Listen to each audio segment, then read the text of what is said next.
صرف اور صرف 2.5 سال کا ویزا اور اس کے بعد سیٹلمنٹ بھی 5 سال کی بجائے 20 سال۔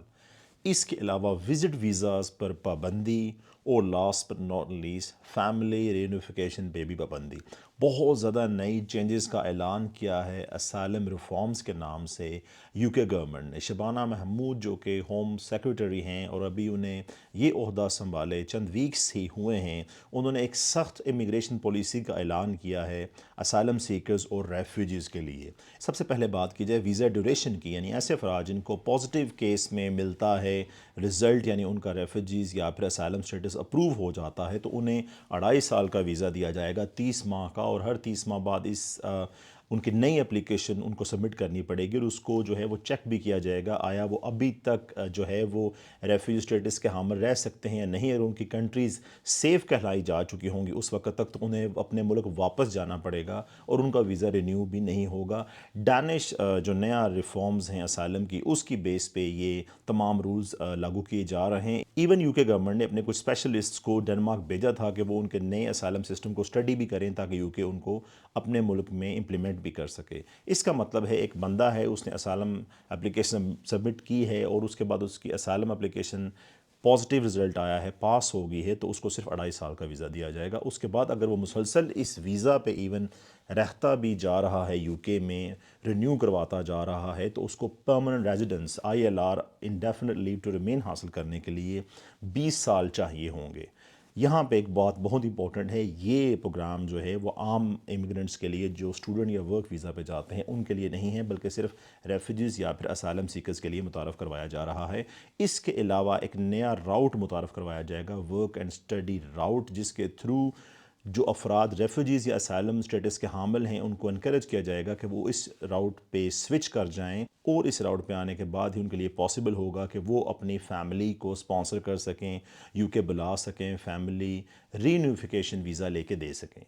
اس کے علاوہ ریفیوجیز کو انکریج کیا جائے گا کہ وہ کام کریں۔ جب ان کو کام کی پرمیشن ہوگی تو ان کو الاؤنسز جو کہ سوشل بینیفٹس ملتے ہیں وہ ملنا بند ہو جائیں گے، اور اس کے بعد ایسے افراد جن کو ورک کی پرمیشن مل چکی ہے اور اس کے باوجود وہ یو کے میں کام نہیں کر رہے، یعنی ٹیکس پے نہیں کر رہے یا پھر سرے سے کام ہی نہیں کر رہے اور فیملی الاؤنسز سوشل بینیفٹس لے رہے ہیں، تو ان کے سوشل بینیفٹس بھی بند کر دیے جائیں گے۔ ایک اور اہم بات، ایسے افراد جن کے پاس ایسٹس ہوں گے، سیونگز، ان کو اپنی سوشل بینیفٹس کی طرف کنٹریبیوٹ کرنا پڑے گا۔ یہ لا جو ہے آلریڈی جرمنی میں اسائلم اپلیکنٹس کے لیے لاگو ہے، لیکن اس کا کوئی فائدہ نہیں ہوتا۔ اسائلم یا پھر ریفیوجیز اپلیکنٹس اپنے ایسٹس کا بھی شو نہیں کرتے، گورنمنٹ کو نہیں بتاتے، وہ بیوقوف نہیں ہیں، لہٰذا یہ صرف کاغذی کارروائی پہ ہی یہ شک چلے گی۔ یو کے آلریڈی پروگرام بنا چکا ہے کہ وہ 2029 تک ہاؤسنگ سٹیز دینا بند کر دے گا اسائلم سیکرز یا پھر ریفیوجیز کو، اور اطلاعات کے مطابق 5.7 ملین پاؤنڈ ہر روز خرچہ آتا ہے ان افراد پہ جو یو کے نے ہوٹلز میں ٹھہرائے ہوئے ہیں، جنہوں نے اسائلم یا پھر ریفیوجی سٹیٹس کے لیے اپلائی کیا ہوا ہے۔ ویزا بینز کا بھی اعلان کیا گیا ہے ٹورسٹ یا پھر بزنس کیٹیگریز کے لیے، وہ بھی ایسے ممالک کے لیے جو کہ ریپیٹریشن کے لیے تعاون نہیں کرتے۔ یہ شک اسپیشلی 3 ممالک کو تھریٹن کرنے کے لیے بھی بنائی گئی ہے، جس میں Namibia, democratic republic of Congo اور اس کے علاوہ انگولا شامل ہیں۔ یعنی اوورال ان کنٹریز کو پہلے ٹارگٹ کیا جا رہا ہے اور مزید آگے اس کا نیٹ بڑھایا جائے گا دوسری کنٹریز کی طرف، لیکن میری نظر میں اس کا کوئی خاص بینیفٹ نہیں ہوگا۔ یورپین یونین آلریڈی اس شک کو اپنائے ہوئے ہے۔ ریپیٹریشن کے مسائل جن ممالک سے ہیں وہاں پہ ویزا بین کی بات کی جا چکی ہے، لیکن ویزا ریشو کم کرنے کے بجائے اس سے زیادہ یہ ممالک کچھ بھی نہیں کر سکے، لہٰذا یہ بھی ایک طرح کی کاغذی کارروائی ہی لگ رہی ہے یہ شک بھی۔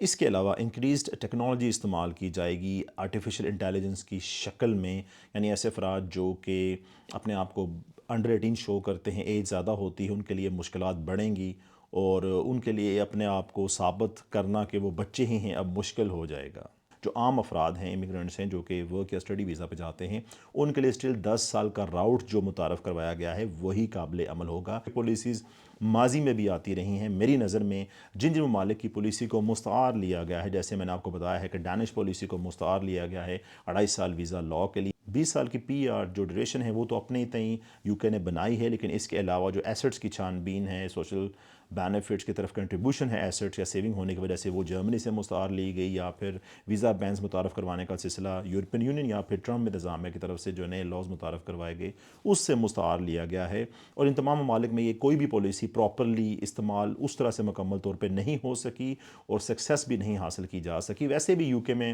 گزشتہ 12 ماہ کے اندر جو 1,08,000 اسائلم اپلیکیشن سبمٹ کی گئی، ان میں بورڈز کے تھرو آنے والے افراد کی تعداد 1/3 ہی بنتی ہے۔ تو ایسے افراد جو کہ وزٹ ویزا ختم ہونے یا پھر اس کے علاوہ اپنا اسٹوڈنٹ ویزا یا ورک ویزا ختم ہونے کے بعد اسائلم اپلائی کرتے ہیں، ان کی تعداد آلریڈی بہت زیادہ ہے، جن میں پاکستانی نمایاں طور پر ٹاپ 3 میں ہی رہتے ہیں۔ اسٹل ایک بات اچھی ہے کہ ایسے ریفیوجیز یا پھر اسائلم سیکر جو کہ اسٹڈی اینڈ ورک راؤٹ استعمال کریں گے، ان کے لیے پی آر پاتھ شارٹن کر دیا جائے گا۔ اس کی تفصیلات آنے والے دنوں میں شیئر کیے جائیں گی۔ اپنا بہت خیال رکھیں، کمنٹ باکس میں اپنے حالات کا اظہار ضرور کیجیے گا۔ اگلے وقت تک کے لیے اللہ حافظ و ناصر۔